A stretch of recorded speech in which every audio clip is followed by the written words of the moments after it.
Jammikunta municipality Kothapalli Hanuman temple పక్కన శనివారం ఉదయం సుమారు 10 గంటల సమయంలో ఒక మెడికల్ షాపులో విద్యుత్ షాక్ సర్క్యూట్తో అగ్ని ప్రమాదం జరిగింది. స్థానికులు తెలిపిన వివరాల ప్రకారం సుమారు 2 లక్షల రూపాయల మందులు ఫర్నిచర్ ధ్వంసం అయినట్టు తెలిపారు.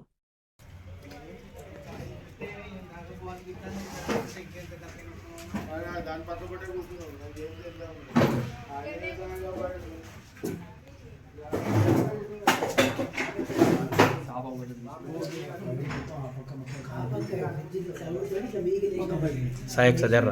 लेफ्ट एडी दिक्कु जर ए फ्रिज तो అన్న ఇప్పుడు కాలేంది రైట్ కాంపిటీషన్ మంచిగా ఉన్నది అదిగా ఏం కాదు ప్రాబ్లం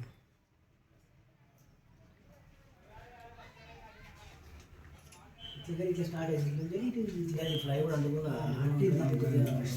ఇక్కడ స్టార్ట్ అయ్యింది ఫస్ట్ ఎప్పుడు జరిగింది అన్న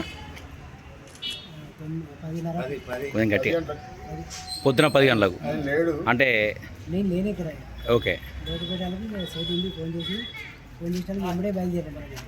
అంటే ప్రాబ్లం ఎట్లా ఏం జరిగింది ఫ్రిడ్జ్ షార్ట్ సర్క్యులేషన్ ఓకే పొద్దున 10:30కి జరిగింది సుమారు ఆస్తి నష్టం ఎంత జరిగి ఉండొచ్చు అంటే షాపు స్టాకు ఇట్లా అంతా ఫర్నిచర్ 2 lakhs వరకు నష్టం జరిగి ఉండొచ్చా ఓకే పేరు శ్రీదేవి ఫార్మసీ ఓకే